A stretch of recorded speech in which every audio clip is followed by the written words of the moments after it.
So who talks first? You talk first? I talk first.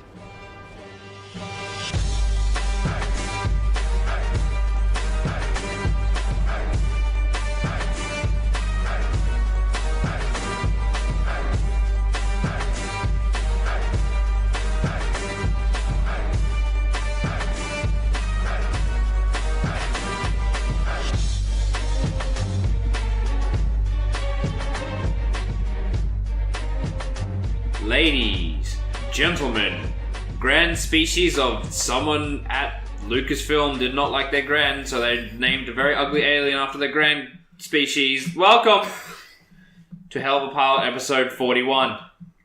With me tonight, and as always, sitting far on my right. This whole situation's all messed up. What's going wrong? We're at my house now. The sky is falling. Lockie. Yeah, the sky is falling, I fell down with it, I landed on the couch and I didn't move. It is a comfortable couch. I'm pretty happy with it. No complaints. And with us tonight as our special guest and on entrevue to 2.2, Nick. Greetings, how are you? Pretty great. So 2.0 came out. It took 6 months? When did they? I think May? I'm pretty sure it was May. I remember driving to work. No, just for variety, I'll say April. I'm going to say December last year. I believe it was around the May 4th announcement, like sometime around then. They always try and do something around then. Okay. I don't think it was May the 4th, though. No, I don't either. remember May the 4th coming and going. I had a commenter say they were frustrated it wasn't. It was like a few days beforehand. Yes, that's right. it. It was like the second. They were like, why now? This week, and old men remember things. There seems to be a lot of these things, like a lot of very specific Star Wars dates come and go, and nothing comes out. I'm like, you have such a great opportunity for puns, but you never take it. What are we talking on the show? What are we talking about on the show today, Lockie? We're going to talk about 2nd edition, because this is the first episode that we've made since 2nd edition came out. Yay! We'll talk about the app. Do we have an app? We do have an app. We do have an app. Wait, I'll check. Yes, we do. Excellent. And yeah, we'll talk about some of the changes that have occurred with this app, some of the rules references that have come out, and should we talk about the unboxing you were talking? You gave me a little story when you came over about unboxing 3 of them. Oh, yeah. We'll talk about that story as well. Right. And yeah, I've got the lore section. We're going to talk about Wedge Antilles, because he's going to be pretty big in 2nd edition. Good. And I think our good friend Nick here is going to tell us a little bit about playing the game, because he's the only one in this room who's actually played it. Don't tell the listeners! Okay, Nick, anything you want to add before we kick this baddie off? 2nd edition's awesome. Good. Good. Just This just in. They actually know what they're doing now. And start the show. Greetings, citizens, and welcome to HoloNet Cultural News. Tonight we shine a spotlight on one of the unique cultural festivals that make the Empire such a wonderfully diverse and fascinating place. In times gone by, the ancient people of the galaxy worshipped powerful elemental spirits, and although these practices have fallen out of favor, those with an interest in history find it enjoyable to recreate these stories from our past. For example, last week celebrated the release of 2.0, who rises from the depths of the galaxy's aquatic worlds after being trapped by another spirit at the bottom of the ocean. The people of the galaxy have long been awaiting the release of 2.0, and 2.0 has finally arrived. According to legend, his rise through the water sends giant waves to herald his escape, each one taking its time to build and crash upon the land. So far, we don't know when the next one will arrive, but so far, the first wave of 2.0 has been very well received. Another traditional celebration at this time is daylight savings, as the evil spirit's pursuit of 2.0 is represented by the sun moving across the sky. In ancient times, before clocks, the people of the galaxy told time by sundials and would set the time forward and backward an hour by rotating them instead of pushing them on their digital chronos. Such things are highly collectible, so if you're one of the people who owns one, we're sure you've updated your dials for 2.0. To make it easier to keep track of these celebrations, the Empire has released an official app for the event. The app works like this. Error. This is HoloNet News. How did you spell 2.0? TOOPOYNO. That was very different to what I was expecting. That was beautiful.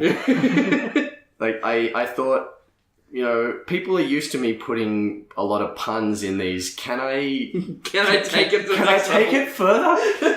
And I discovered that yes, I could. Create a deity around 2.0. I just the whole thing started with how do I get the words release of 2.0 in and it makes sense. And there we go. And religion. Okay, so with the release of 2.0, God, I'm not going to say that now. Lockie, you have to retell the story of the unboxing, the great unboxing. Yeah. So I got 3 conversion kits. Yes. But just because I could, basically. Rich man. And I guess I really thought that if I didn't get one of each, they'd sell out and I wouldn't be able to get them. So there was this element of the panic. So I got them all. But if I could have gone back in time and given myself advice, I would have said get one at a time, because it took literal hours to punch out all the cardboard and put the dials together. For the first hour, not exaggerating, it was better than Christmas. Rip open the box, punch out all the things, put them together. By the time I had finished 1.5 of the boxes, I was Fingers were just bleeding. I am not enjoying this.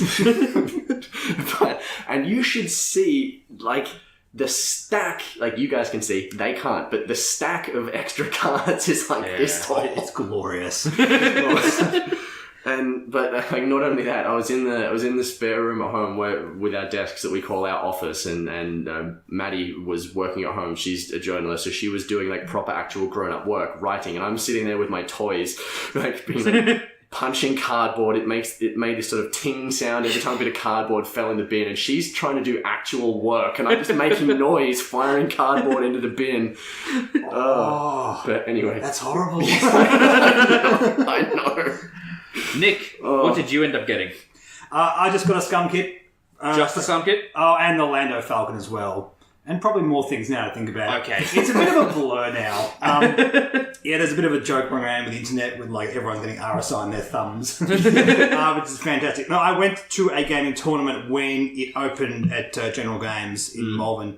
And yeah, I got there with 20 minutes to spare. I only had to get the components out for my list. I almost didn't finish in time. It was just bedlam. Just all the tables come, people opening up all the stuff and all that kind of stuff. I think there was this general impression that we'd get it out and start playing no. Remember all of that preparation you did for the last 2 years of playing it? Here's it all in one night. It stacks up. How different does the new Fire Spray model look side by side with the old one? Are they the same size? It's a different paint job, that's it. That's it? Is it the same size? I'm pretty sure. Hang on, I'm going to get my fire spray. I'm pretty sure. You get your fire spray. Owen's running down the hallway with great speed. I think they've just improved the paint quality, because the original fire spray was Wave 2. That was early days in terms of stuff. And you can see the quality improvement in the first edition stuff. And now we get amazing paint jobs and moving wings. He's back! I'm back. Surely it's smaller than that. No, actually, I bought one of the new ones. It's about that size. I actually don't own a new one, so I can't comment. But the main thing is there's darker paints. The wash is a bit more consistent. I mean, I own 3 of the original ones, and I painted the 2 that had the bad paint job on. I'm really surprised. I really thought they would have made it smaller. Or not so much as There was a scale issue with this one, wasn't there? Yeah, it's. I know that's just hearsay, but I'm pretty sure that was. No, it's because it's very, very well. All there, you can't. X-Wing is not to scale. The YV2, the YV666 is about 3 stories tall and can hold the Millennium Falcon in it very easily. Really? Yes, it's massive. Okay. It's a slave ship. Oh, okay, fair enough. Yeah. And the Fire Spray is actually quite a small ship. It is only made for 2 people. It's that cockpit. I think that's the dead giveaway. It looks way too big compared to the cockpit of a Falcon. So you imagine a person sitting behind that. Yeah. And you can get detailed books of he's back, he's gone. Bye. It's his house. He knows the terrain. He can disappear like that. That's right. No, you see the books with detailed rundowns of what the inside looks like, and it doesn't look any bigger than a regular cockpit when you see Boba Fett sitting in it. Yeah. So I've got it beside a Star Viper. just for cockpit reference. And yeah, it is like 4 times bigger. Indeed. But on a medium base, it does look right. I thought it was going to have Yeah. a lot of overhang. Yeah, it looks perfect. Good. Surprisingly enough. The footprint's about the same size. Speaking of overhang, now that the K-Wing and the Arc are on medium bases, they're not going to hit your other models quite so often. Yeah, and the TIE Reaper and all that kind of stuff, which was just kind of awkward. Medium bases are really good, by the way. Like, it's really hard to quantify how they're meant to fly, but it didn't feel weird at all. Like, I was surprised how at home I felt flying a medium base. I think large base, the scaling up difference between a large base and a small base was always, I wouldn't say it was an issue, but it was definitely a thing to fly.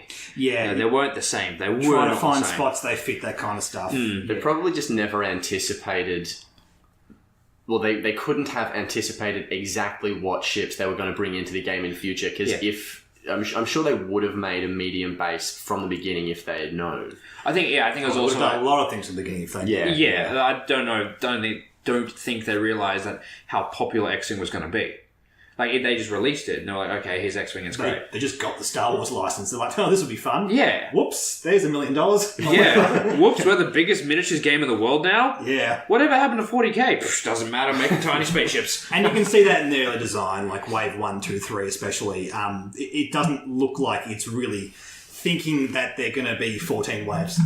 You're absolutely right. No, when they're hitting 14 waves, they're like, "Oh my god, where's the bottom of the barrel? We've gone past it." Oh boy, all of that stuff in Wave 2 is now really problematic. Oh yeah. Remember we thought Veteran Instinct was a good idea? Yeah. Yeah, looking back, you're like, oh, okay. It's how many points? Yeah.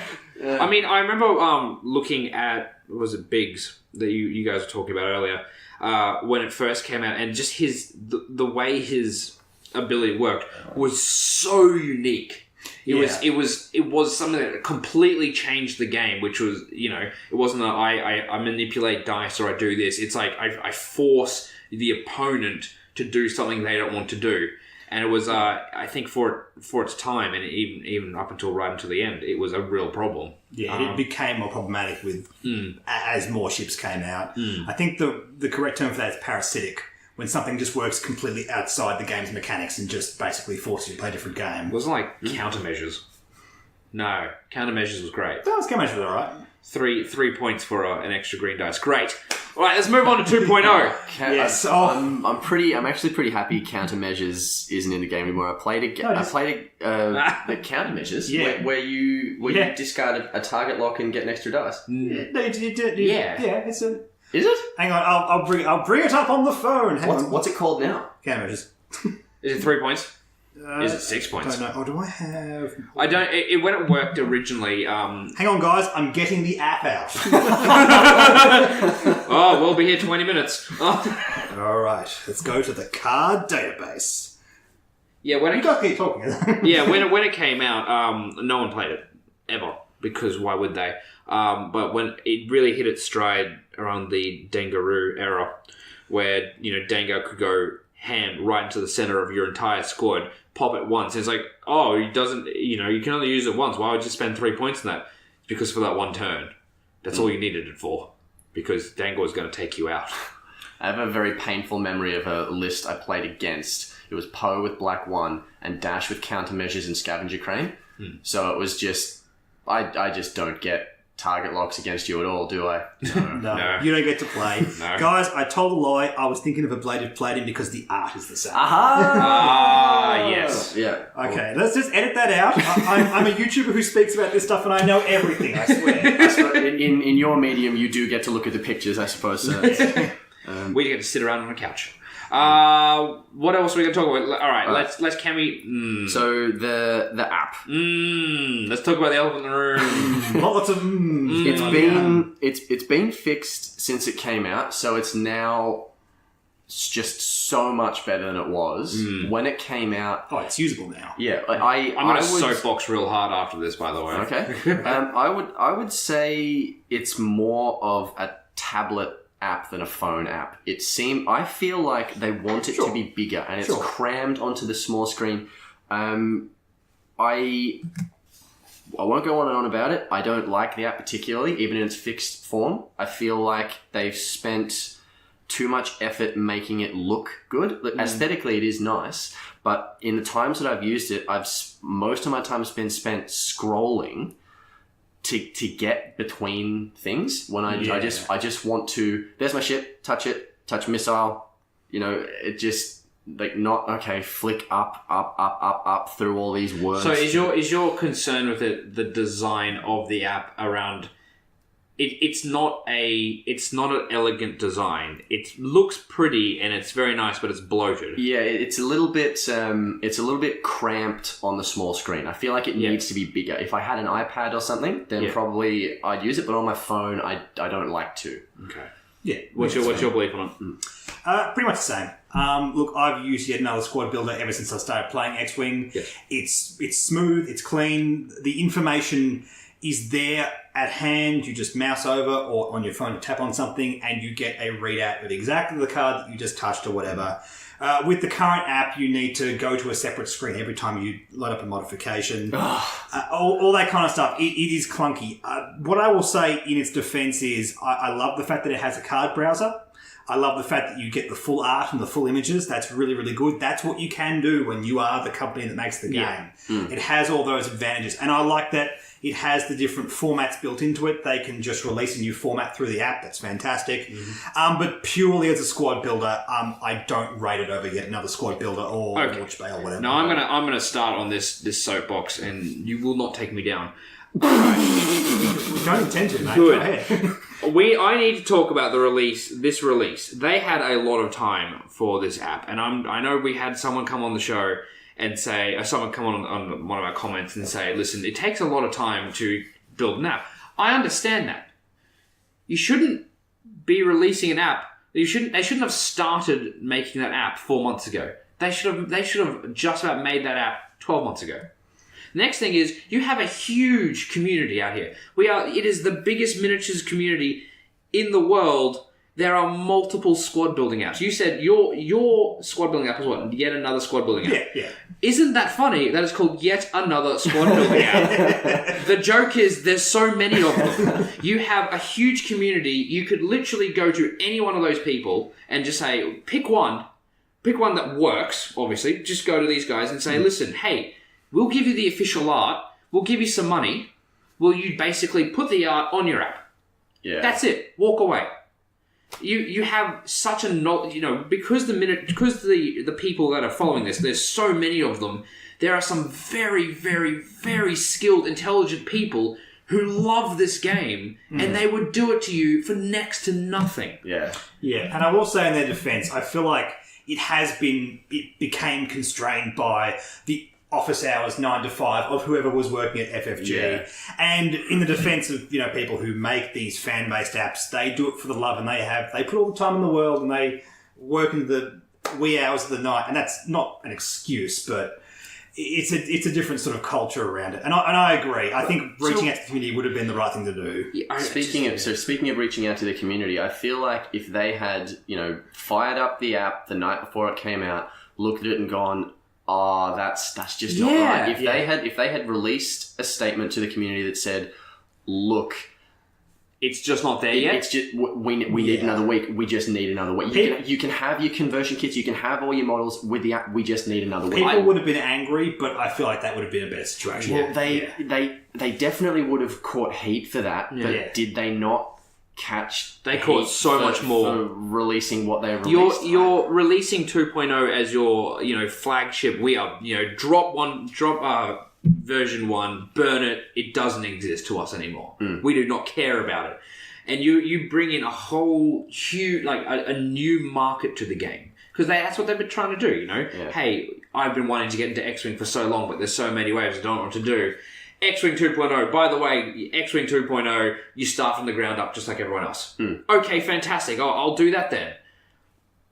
On release day, have a finished product. Yeah. I mean, come on. You don't release on release day if you don't have a finished product. Oh. Yeah. But when it comes to squad building, I can't remember how I found out about it. It was a throwaway comment on a forum or something. Launch Bay Next. Yeah. Is the app that I've been using. I'd actually been using it for a couple of days, and then Nick, I watched your video talking about squad builders, and you were like, "Hey, have you ever heard of Launch Bay Next?" And I was like, "Well, if Nick uses it, I've obviously chosen well." But when it comes to the official app, one thing I want to say to everybody is, even if you don't use the official app as your casual game night squad builder, do consider using the app every now and then, and do use it for when you go to tournaments, because one of the reasons the official app exists and one of the reasons you have to make an account is they take the data of what ships are being used and what upgrades are being used, and that is how they will determine what points need to be changed. Yeah, if nobody uses the app, if everybody says no, not touching the official app, which is, by the way, not something I am suggesting. If nobody uses the official app, they will not find out what negative play experiences are emerging, and they will not be able to balance the game. So please do, occasionally at least, input information into the app. They need to be able to see it. Don't specifically for tournaments. Maybe for like all the casual nights, just use the whatever app thing. That's much easier to use. Go to tournaments, just use the official app and just... Yeah. What was the app? It wasn't an app, it was a web page that had all the recorded tournaments, and every time you'd come up... The List Juggler. List Juggler. Yeah. So it's sort of like an official List Juggler. Yes, by the Scum and Villainy podcast, I believe. Actually, and now in one of your videos, Nick, you were saying they're not going to be making List Juggler? No, I can't confirm or deny this. I don't know all the facts, but they were saying, look, because the official app does not support the XWS format, which is like the text-based code that all the squad builders understand, and you can trade between them. And they put that into the List Juggler to work out all the lists and work out all the stats and everything. XWS stands for X-Wing Squad. That's the one. And the List Juggler website also tells you the most commonly used upgrades and all that kind of stuff. Amazing website. Seriously, they did a good job on that. But my point is... Another example of someone who likes the game and has a skill. Seriously. And because the official app does not support this, and to be fair, they have no incentive to support an open source format. They are the official app. They want to be the bee's knees when it comes to this kind of stuff. And, you can argue about whether they did it right. But, that's an issue, and that's why the guys were like, oh, we're not going to continue List Juggler website. However, now people aren't so happy with the app. Yet another squad builder since then has made a second edition version, so has Launch Bay Next. They both support the XWS format. They're probably both still being heavily used, so I don't know what happened since then. Maybe it will still happen. I'm thinking that it might, just because I think their heart was in the right place when closing down List Juggler. Well, we're saying we're not going to make a 2.0 for List Juggler, because I feel like it was like, okay, FFG has come out and realized that, listen, they're going to take on the responsibilities of List Juggler. Yeah, and they're not going to step on their feet and be like, oh, no, let's do ours instead of the official one. I mean, it makes a lot of sense for them to step away from it and be like, it's all theirs. It's all theirs, I hope you guys enjoyed using ours. It was free. We wanted to do it. But, we want the company to take over what they're doing.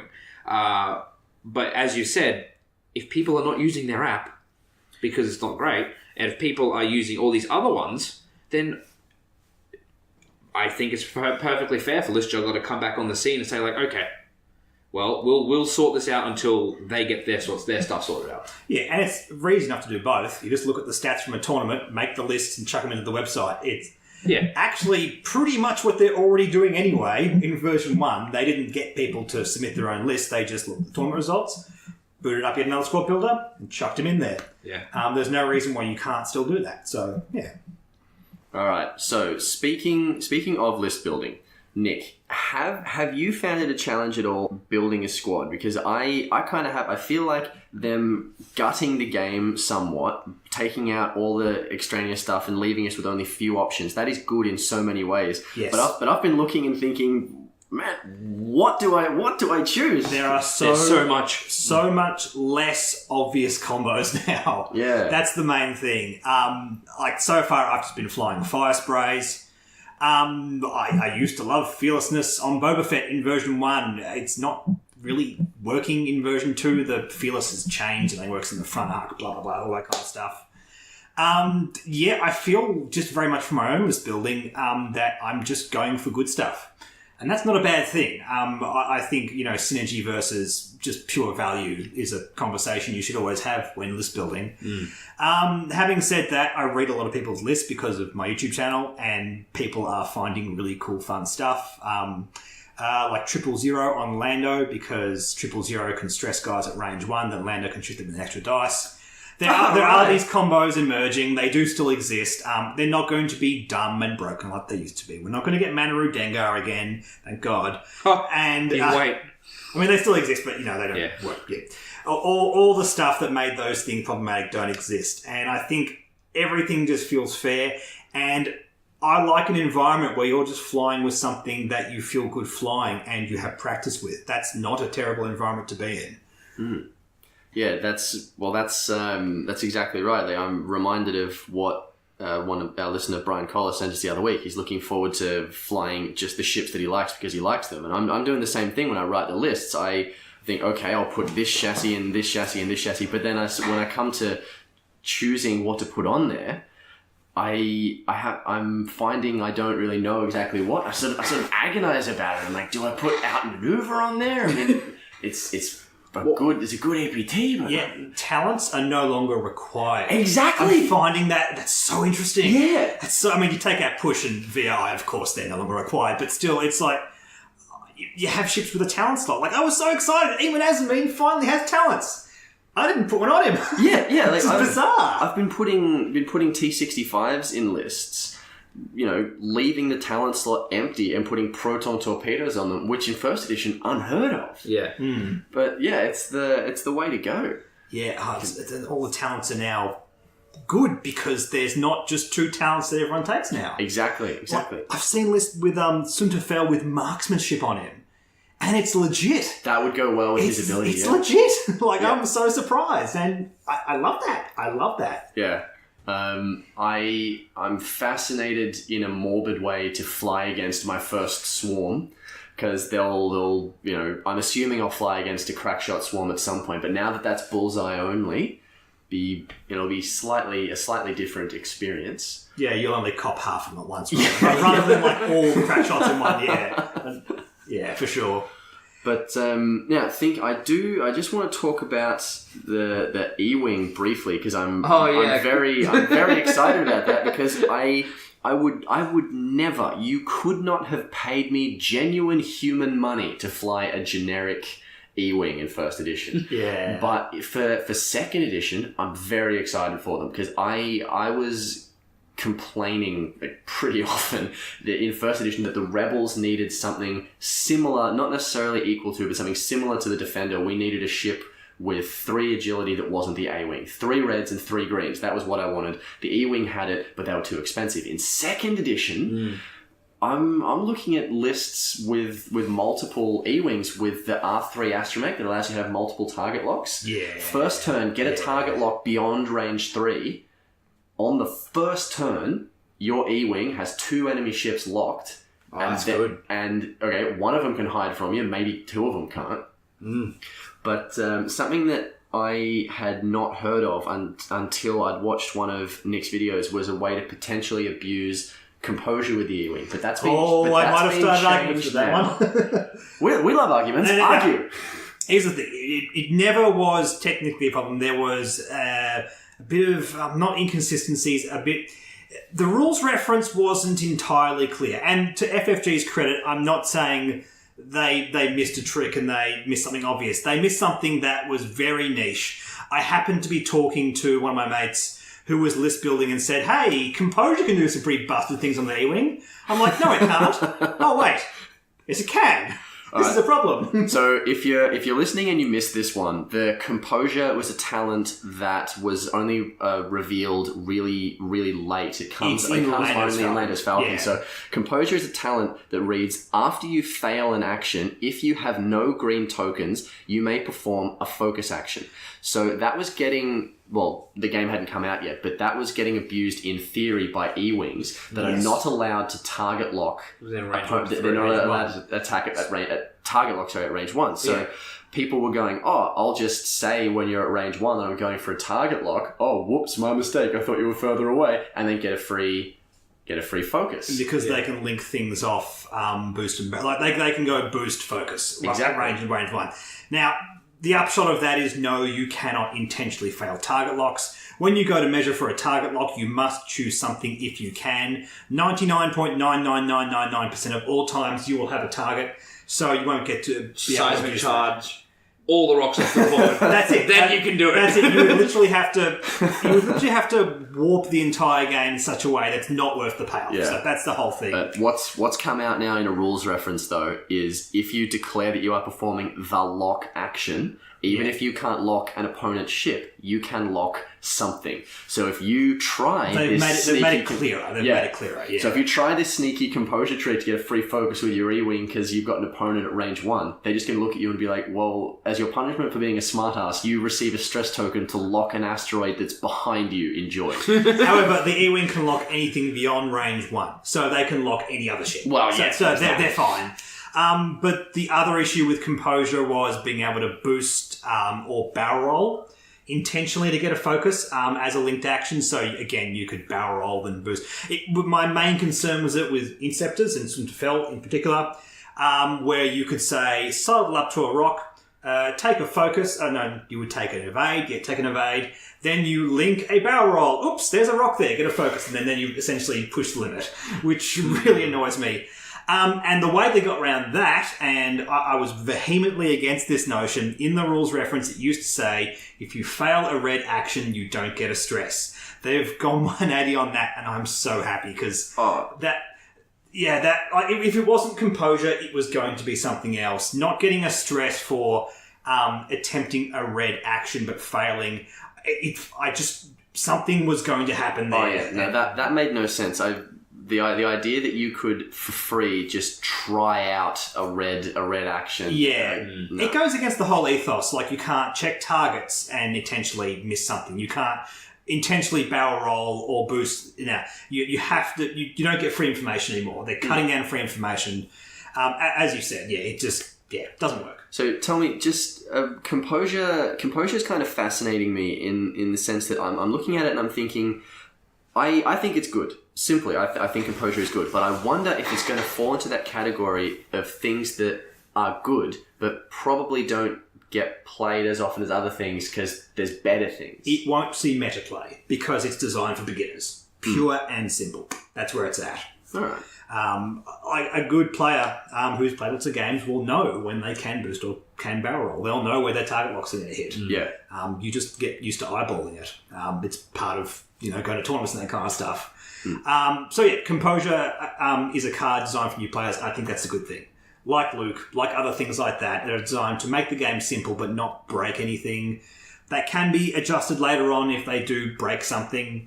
They're good. They're good to have in the game.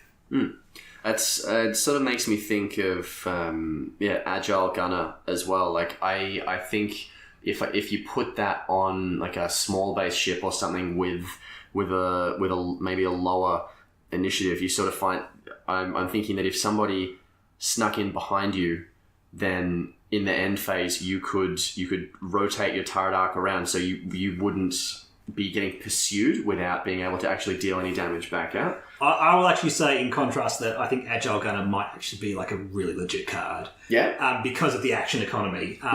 My whole thing with turrets moving forward is everyone's looking at these going, okay, veteran turret gunner, Han, Bistan. Double shots is going to be where it's at. No, you want to make sure you get your shots. You want the action economy. Agile Gunner, like, same as gyroscopic targeting in first edition. Owen, did you play that much? No. I did. I just ended up having one of the Shadowcasters. No, yeah. I never did. I loved it. Just too expensive. It didn't matter that you were completely telegraphing. Getting that action, guaranteeing you the shot the next turn, in a way that told your opponent where you were going. But if you played the zoning tactic of going, okay, you fly here, you're getting shot. And I feel like Agile Gunner is going to be a strong option. I don't know what platform it's designed for, but it will be something. I feel like that ability is really legit. Yeah, for sure. Okay. And just last thing I can think of about turrets is something I said in the last episode I found out was not quite right. I got a message from John Grimwood who reminded me that I had forgotten that some of the secondary weapons now have that little symbol next to them, that sometimes the range bonuses do or don't apply to the secondary weapons. It's not universal anymore. So the ion cannon turret that I said couldn't ionize a large ship, turns out it can, because it would get another dice At range 1. which I didn't know about. But So it gets 4 red dice at range 1. I think so. Hilarious. Yeah, so I love it. which, I mean, in my defense, the game hadn't come out yet, but thank you, John, for pointing that out. You know what that does? You know what that does mean? What? It does mean that you can ionize small ships. If you're having 4 red dice on a 3 agility ship against 3 agility ship. Oh yeah, because the way it was, the way I'd read it, you couldn't ion somebody if you only hit them. If you hit them once, then you do damage. You hit them twice, you do damage and an ion. Yeah, And I was like, you're never gonna get. you never ion You're someone. never gonna ion. You're never gonna do more than 1 damage on a small base like agility fighter. In general, scales against the size of the ship. Yeah. It's trying to be balanced against everything. Okay. So let's move on to lore. To defeat an enemy, you must know them. Not simply their battle tactics, but their history, philosophy, art. Alright, here we go. Wedge Antilles, because Wedge was always awesome, and in 2nd edition, he's going to be Did awesome you do still. Wedge already? No, I don't think so. No? Who did you do that I thought was Wedge? No, I was thinking of a Gold Squadron pilot. You did Biggs. I did Biggs. You did Biggs. Yeah. You did Biggs. Yeah. No, that was someone else. What was a Y-Wing pilot? Horton Salm. That's all. Horton Salm, who I think tried to get Wedge court-martialed at one point. Really? I think. Or was it? He definitely tried to and anyway, that's a different person. So, Wedge Antilles. Getting this out of the way early, I think his pilot ability, this is a bit of a stretch, but his pilot ability, reducing your agility, possibly comes from one of my favorite scenes in all of Star Wars, is in A New Hope, when he shoots the TIE fighter right in front of him and then flies through the explosion.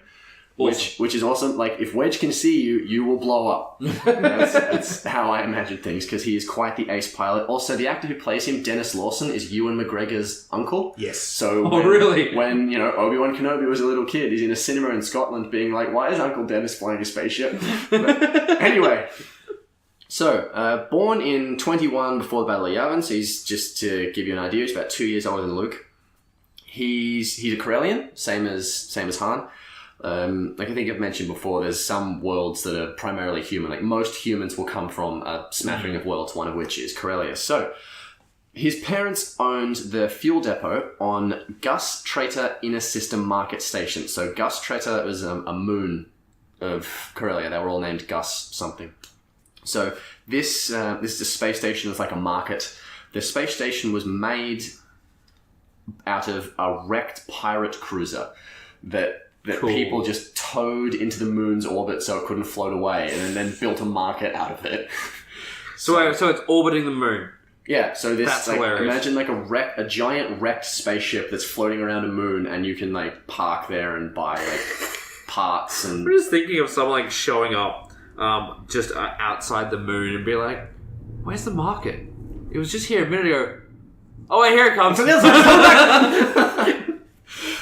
So yeah, his parents owned the fuel station there, which, if you own a fuel station at a market, like, that's pretty good. Yeah. Like, imagine if you in real life owned a petrol station at a mall, or like, Yeah, that'd be but alright. but everyone had to fly there. Everyone had to drive there. It is also outside the country.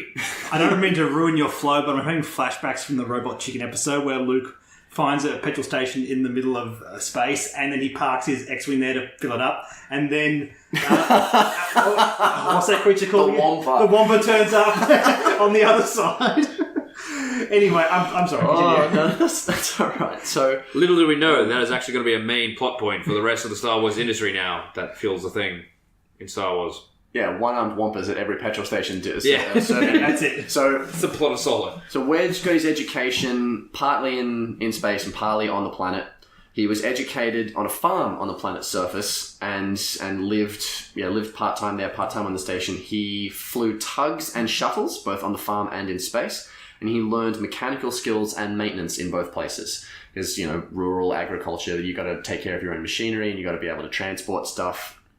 He had no had no strong feelings about the Empire because in Legends at that time, the Empire, they basically left you alone. Like, you knew they existed, and yes, they were in charge, but they weren't, jackbooting around in this particular part of space. So his feelings about the Empire was basically, What is Coruscant in like the inner Corellia. core? Corellia, sorry. Is it in the inner core? Don't know 100%. I think it's probably likely. Yeah. Because normally they like come in and stomp face around like the outer rim, because that's like they're trying to expand outwards, and that's where they're like. Well, that's what I've always thought. They must be in a core because they're building the Star Destroyers. Yeah. You'd think so, yeah. Yeah. So they were a shipbuilding planet. Like, we all know, like the YTs and the VCX and all that. So yeah, I mean, the Empire stomped face basically in planets that they wanted to bring into line. So there's your outer rim planets or inner rim planets where they wanted something. Yeah, and they weren't going to give it to them. Yeah, and Corellia didn't give him much grief. So yeah. So near his 18th birthday, hasn't turned 18 yet, he's with family friend Booster Terrick, who's a smuggler, when pirates dock at his parents' fuel station. Now, Wedge is on Booster's ship, they're in orbit, so the pirates dock, the Corellian security forces, Corsec, they show up at the market. The pirates flee without unhooking the fuel cables, and they destroy the station. Oh, rough.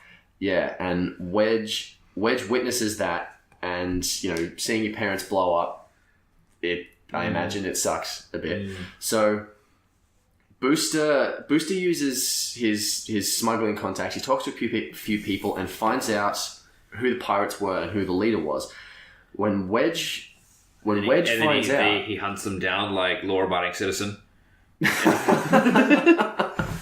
That's a good movie. It is, isn't it? Yeah, Wedge makes a bow tie, a necktie for the pirate. Anyway, oh, the T-bone steak scene. How good is the T-bone steak scene? I haven't seen it. I haven't seen it in a while. Remind me. So he's in jail. He's like, look, I'll tell you what I know if you give me a T-bone steak. The warden's like, okay, that's a strange request, but okay. Yeah. So he's in the cell. He eats the T-bone steak, turns the bone into a shiv, stabs another prisoner, and escapes. I remember that. It's ridiculous. That was a great movie. So yeah, Wedge finds out who the pirates were, finds out who the leader was, finds out where they are. He discovers that they destroyed the fuel station on purpose to cover their escape. They probably could have gotten away without killing anybody, but they didn't. That did not sit well with Wedge at all. So he says to Booster, look, I know you own a Z95, and I'm taking it. Booster just goes, okay. Hands him the helmet, and away he goes. But he did suggest that if he found the pirates, don't shoot to kill, just disable the ship and we'll deal with them. Wedge ignores that suggestion and he destroys the ship. He wedged them. So that, that experience, it turned him and it gave him a hardened mentality. I mean, if you kill a shipload of people when you're 17, it changes you. So he's got an inheritance from his parents, and he got a bounty for killing all the pirates. So he's young and he's orphaned, but he's wealthy. He buys a small freighter, customizes it, and he tries to go legitimate, but he had a really hard time making ends meet. His business was not successful. Almost couldn't cut it because he refused to do anything illegal. Right. He didn't smuggle. He didn't do illegal shipments. He didn't break the law. He wanted to. Oh, silly boy. He wanted to do the right thing. And in the galaxy as we know it, you just don't get by that way. But during his time as a trader, he met a girl named Marla Tenero, who was the daughter of a mechanic who worked on a similar station on another Corellian moon. The father was a rebel. Marla was going to be a rebel, and she asked Wedge to join. He said no. Not because he was pro-Empire, he just wasn't an ideological person. He didn't dislike the Empire enough to join up. She actually asked him several times, as it turns out, but the last time that she asked, he said, look, I can't talk about it now because I've got a job. I've got a delivery, and that was hugely important to him because he hardly ever got work. So he's like, look, if I'm going to survive, I need to take this job. We'll talk about it later on. During this job, the Empire bombed the town where Marla and her father lived. Oh. Wow. Because they were rebels? Yeah, essentially. I can see where you're going. He got his Z95 and he killed the entire empire. And flew through it. Yeah, flew right through the middle of the empire. Look, essentially, yeah. He finally ended up joining the Rebel Alliance because these were, although they were quite different, this was two significant events when people in his life were killed when he wasn't able to prevent it. For different reasons, of course. But still, although he always kept his personal tragedies to himself, they were his motivation for joining the Rebel Alliance, which he did do. At first, he smuggled weapons for them using his freighter, although they did eventually put out a recruiting call for fighter pilots, and he joined up. He was made a member of Red Squadron, although in his earliest missions, he flew Y-Wings. But as we know in Legends, they didn't acquire the X-Wings straight away. And early on... They did even in canon now. In canon, they had Y-Wings before they had X-Wings. Yeah, that's right. In the Clone Wars cartoon, they pinched them, yeah. Although in that, he was an Imperial recruit, which is obviously different from from Legends. So he wasn't just a good pilot. He wasn't too shabby on the ground either. He participated in undercover missions, one of which was to acquire astromechs for the emerging Rebel fleet. So they got Y-Wings, now they got X-Wings. They needed astromech droids to make them work. Not Drea Renthal. Who was the other one? Nerodantals. They got the Astros from Nerodantals. So yeah, that was how he got into the Alliance. I think we all know the high points of his career. You know, participating, the only pilot canonically in Legends at least, to have survived both Death Star attacks, obviously participated in Battle of Hoth. So we know all those things. So I thought I might tell you about how he participated in the New Republic's eventual takeover of Coruscant. Okay. That was one of the final nails in the coffin for the Empire in Legends, when there was no Jakku or anything like that. So groups of New Republic pilots were smuggled onto the planet. The Imperial Remnant still exists at this time. The New Republic exists. The Emperor is dead. There are sections of space that are now considered the New Republic and sections of space that are considered the Imperial Remnant. During this time, that's when you got your Grand Admiral Thrawn, the Legends version, getting about trying to restore the Empire and so on. So New Republic pilots smuggle onto Coruscant. They're in small groups. They're not told the cover identities of the other groups. They're not told where the other groups are. They're just like, right, when you get the call up, you'll spring into action. So Sleeper agents. yeah, kind of. Well, this operation did take a little while. So Wedge, Aaron Kraken, and Ayala Wasiri, who actually becomes Wedge's wife later on, they in particular, their mission was they spent a week on Coruscant gauging the population's feelings about the Empire. So the New Republic has the idea that they don't want to invade Coruscant, take over, and then be hated and meet civil resistance and so on. They think, look, if we take over this planet, we want it to be quick and clean, and we want support. Yeah. So one of the objectives of this mission was to go to landmarks, museums, and so on, listen to people, talk to people, find out how they feel about the Empire, New Republic. Basically, opinion was neutral at that time. Hey, I heard that Thrawn guy's a moron. Hey, how about that New Republic? Oh, not in favour? Wait, what about you? All right. So on this planet... So they just didn't mind. They just didn't care. Like it was the ruling basically class neutral. was the ruling class. They were like, yeah, righto. Look, the Emperor's gone. The New Republic is emerging. It's getting bigger every day. The Empire's shrinking. The Grand Admirals are just like petty, squabbling. Yeah. But to the common man, it didn't matter. Basically, look, really, I think to the common man, it never mattered. I really feel like that's the way of Star Wars, honestly. Yeah. So part of the mission is once they've found out that this is kind of the way things are, they link up with a group called the Alien Combine. The Alien Combine are an all-alien resistance group on Coruscant because, you know, the Empire and theoretically the seat of the Empire, famously pro-human, very racist. So Speciest. Species. That's a hard that's word. really hard. All right. Speciest. I like people. All of the people. These cursed Xenos. All right. So the Alien Combine could get access to the facility that made data cores, that's Star Wars speak for hard drives, for the computers that ran the planetary shields for Coruscant. They rig one to explode, and they plan to have it picked up from a warehouse. So the plan is... These are the good guys. Sorry? And these are the good guys. These are the good guys. Okay. So Blowing stuff up. Like good guys. Well, In a freedom neutral fighters. area. Like good guys. Yeah. Well, all right. Hang on. We'll All right. get to that. So this is a very niche reference, but anybody who ever played Star Wars Rebellion, a 90s strategy game that got modernized and turned into Galaxy at War. I want to play that. Oh, that's like an RT. Yeah, RTS. Yeah, Like a really tactical old school. with Yeah, stats you and can get it on, there's you can get it some- on good old games. You can, yes. Yes. And there are some things that have only been in that game that X-Wing's taken. I can't remember what it was though. I remember.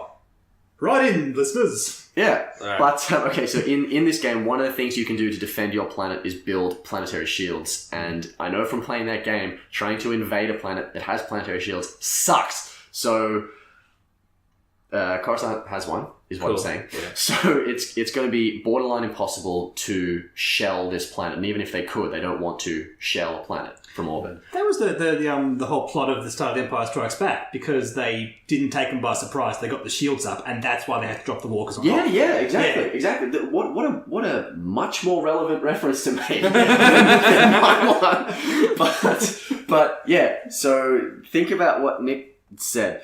So the plan is find the facility that runs the shield that will protect Coruscant from a full-blown invasion. Make a computer part that will explode. Get them to pick up that part from a warehouse and install it in the computer and then set it off. Seems like a good plan.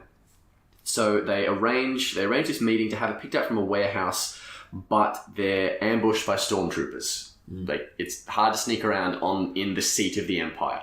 It's all going wrong. So they escape in a repulsor craft, like a hovercraft thing. They're in that. They're escaping. The hidden pilots have sprung into action. There are, for some reason, Z95s providing air cover. I don't know why Z95s keep popping up in Legends, but they do. So there's a couple. They want them to be X-Wings, but they can't just have X-Wings everywhere. Yeah, so. exactly, I guess. So there's Z95s providing air cover. They're escaping on this repulsor craft. While they're fleeing, they're hurriedly putting on disguises of Imperial officers. They arrive at an EVS construction droid, which is a giant droid. It's the size of a factory. It is a factory Really? on legs, essentially, and that's how you maintain a planet city like Coruscant. Is you just have these mobile factories moving around, building parts of the planet and putting them down. So That's awesome. yeah. That's so cool. So they break into one of these things. They bluff their way in dressed as officers, saying, "We're here doing a security check. Also, this droid is unsafe, and this area is unsafe, and you have to evacuate." So that's what you were talking about before, destroying a civilian area. Like, they kind of were, but they also tried to clear the area as well. So they use the droid to break into this computer center. So they just sort of smash their way in. They're like, look, just knocking on the door wasn't going to work. We tried that, so now we smash the door down. Coruscant had these satellites floating around it that controlled the weather, because it pretty much had nothing natural anymore. Coruscant entirely city-based, so it had these satellites that would basically redirect sunlight. That's cool. So they could kind of control where the satellites were, could kind of control where the sunlight was going to be, like weather control systems. So they think, okay, if we knock some of these out of alignment, we can actually create a storm. These are supposed to be the This is so epic. Yeah, I'm sitting here going like, these are supposed to be the good guys. Yeah, it's also like... Oh, we've seen Rogue One. Yeah. Alright, so they reorient the satellites. They create a storm. The storm destroys the shields. This activates the secondary shield. Wait. Is this the first time this came up? Basically, I guess they're like, there's a computer failsafe. It's like, I'm really surprised that it wouldn't think of that. Who would have thought they want to It's the protect the planet? seat of the Empire. Oh no, shields are full. What are we going to do? Oh, Right. second shield? here's the thing that stood out to me. The backup shields, which I agree makes sense for them to exist, the backup shields are stronger than the Yeah, primary shields. I've heard that's been done in a couple of different stories, and that makes absolutely no sense. I would argue that perhaps it takes more energy to run the backup shields. Therefore, they can't have it running all the time. I don't know. I know. I'm trying to explain bad plot. Yeah, that's bad plot. All right. So the storm's raging. The secondary shields are going off. They're sitting there thinking, okay, we haven't brought anything with us to destroy this. And Wedge uses one of the computers to slice into a slave circuit, which is Star Wars speak for autopilot, grabs control of a TIE interceptor, and causes it to crash into the shield generator, destroying it. Like a Bruce Willis movie. It's awesome. MacGyver! Yippee-ki-yay, Red 2. So, yeah, that destroys the shields. Rebel fleet arrives. The New Republic fleet arrives. The good guys. The good guys arrive. After all this wanton destruction, Yeah, the so- good guys are now here to invade. I mean, liberate. So yeah, look, that's essentially the end. The New Republic fleet looks at the Imperial Remnant fleet and says, "That's a nice planet you got there. Oh. That's Oh. ours now." Oh. Oh. It's pretty rough, Yeah. but it was pretty epic. That does sound, it does sound like a very Star Warsy plot, though. Yeah. Sounds like a very, I don't know, like a Rebels sort of TV plot. I mean, just on a large scale. That should be a side movie. Yeah. The taking of Coruscant. Oh, it'd be epic. Actually, something very, very similar happened at the end of Rebels, didn't it? With like the planetary shield, and Thrawn was just gonna like bomb it and turn off the planetary shield. Yeah, they captured the command sphere. Oh, and yeah, that's right. well, I'll just kill everyone in the fall. I'll do it anyway. Hey? Yeah, I did actually kind of like that plot point because, Thrawn had always shown himself to be sort of cunning and creative, but an intelligent person, and Thrawn was intelligent. He's going, look, this situation calls for a simple tactic. Yeah. Yeah. I'm just going to blow people up until you do what I want. A great villain. Yeah. Great villain. Isn't he? Isn't he just the best? He's almost like, in my eyes, the evil version of James Bond. Because he'll just do whatever he has to do. Yeah. And he'll outthink everything, and he'll... That's why he's the introduction to this segment. Yes. All right. So that's the lore section for this week. That was cool. It was action packed. Let's move on to end the show. Why, you stuck-up, half-witted, scruffy-looking nerf herder! And we're back from that break. Did you enjoy it? Because I short it out.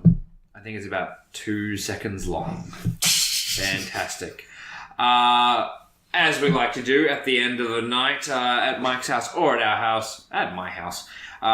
We live here as well? You can. This is a big couch. We like to do some shout-outs. So let's start with. I'll try. You go. So, you start. You try. Somebody who seems to be a new player, Glenn Sorwood, who he's been posting in the X-Wing Melbourne Facebook page a lot, just asking questions as new players do, and people are asking because the community's fantastic. He once asked for suggestions about X-Wing resources and podcasts and things, and Benjamin Johns recommended us. So, Glenn, if you ended up listening, hello, welcome to the game, and Benjamin, thanks a lot for that. Gabriel Patrick Hughes. Just a shout out to him, I guess. Oh, What's he? He sent us a message saying people do play Epic. Oh yeah, you said people don't play Epic. People don't play Epic, mate. So he sent us just the conversation we were just having. So he sent us a quote from FFG that says, "Epic will continue to be a supported X-Wing format in future releases. Stay tuned to future X-Wing 2nd Edition announcements for more information." Well, okay, fine. I was wrong. I will freely admit I was wrong. But that's actually kind of cool then. Yeah, it'll come eventually. Post the 7 faction release. All right. Well, what do you reckon it's going to come out with? Like, surely they'll come out with another ship. What will they bring out? Well, they had to invent a ship. They're going to need ships for the new factions. Oh yeah. Yeah. I mean, I reckon there'll be a kit for the existing Epic ships, just one for everything. I don't know why they'd bother making separate faction kits. Yeah. That's what I would assume, and Yeah, that's super cool. That's super cool. Oh, and Separatists and Clone Wars, New Republic, and the 2 new factions. Mm-hmm. if they make the scale, I don't know how the scale will work out. Although I think in Clone Wars era stuff, the capital ships were slightly smaller. I think the Venator Star Destroyer with the 2 bridges and the red on the top. That is a handsome ship. And that ship from the start of episode 1, the red one, that is like an epic size ship. They shoot in the hangar bay. It's like a public. It looks a bit like the Coruscant. Yeah, the judicial forces, I think, fly those. Not really made for combat. No, Tends to blow up when you shoot it with a laser cannon in a hangar bay, but still. The very first epic ship was the Rebel transport, had no weapons. That's a good point. That's a very good point. Yeah, cool. I can't read that. Marson Laurent? You're going to say Mark Lorient. Mark Lorient. I eat hamsters and the deadly cream puff. They all liked us on Podbean. Thank you. See, I can read the last one because it's spaced as the deadly cream puff. Also, that's a great name. I eat hamsters. No spaces. We don't. Our YouTube isn't super active, but it does exist. It does exist. Just recently, we got 2 new followers. Ben Martin, who told us he's listened to 1 episode of our show and he's going to keep listening. So thanks, Ben. Welcome aboard. And we recently got followed by Justin Harper. Nick, do you know anybody by that name? No. You know Justin Harper? No, Justin is the guy that records with me on my channel. Like about a third of my videos, that kind of stuff. Pretty nice guy. Yeah. No, just talk smack about him. Justin, are you coming to PAX? Is Justin coming to PAX? We're talking about getting along for one day, kind of. Yeah. Cool. Yeah. He's in for 1/3 of your shows. He's in for 1/3 of the time. Sure, why not? Justin, come and meet us. All right, I think that was everything that we had to say. Nick, do you want to say some things? I just want to give a quick shout out to you guys for having me on for the 3rd time. That's awesome. The trifecta. Always good fun. Yes, absolutely. I have to complete my trifecta by having Mike on my show at some stage. Yes. And yeah, I just recently started a Patreon for my channel, and a big shout out to everyone that's supported that so far. I'm very happy with that. So how do people support you? They go to the website Patreon and search for Hairy Nick? Patreon.com/HairyNick with capitals. I don't know if that matters or not. Also, guys, message these guys and tell them to get a Patreon. I was trying to convince them before this recording. I'm like, guys, you should do it, because I was genuinely surprised how successful it was today. So yes. Well, I mean, look, if that's something that happens, I mean, we talked about it before, but I'd always thought, I don't know, but look, if it happens, it happens. Well, that's what happened for me. I mentioned it in passing in a video. I got comments saying, yeah, you should do it, and then I just never looked back, so yeah.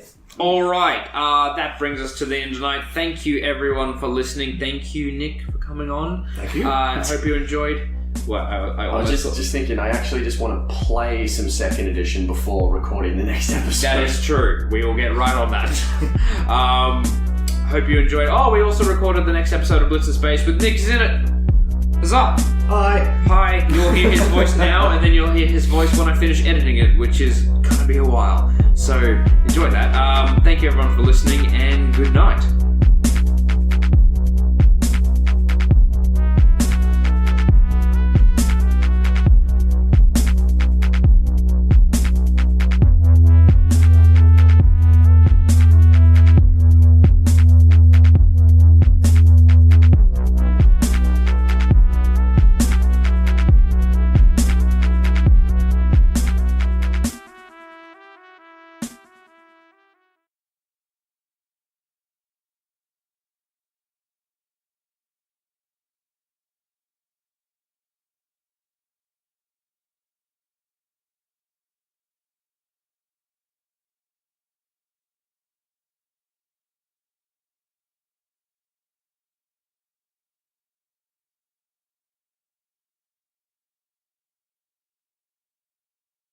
We'll just have it here.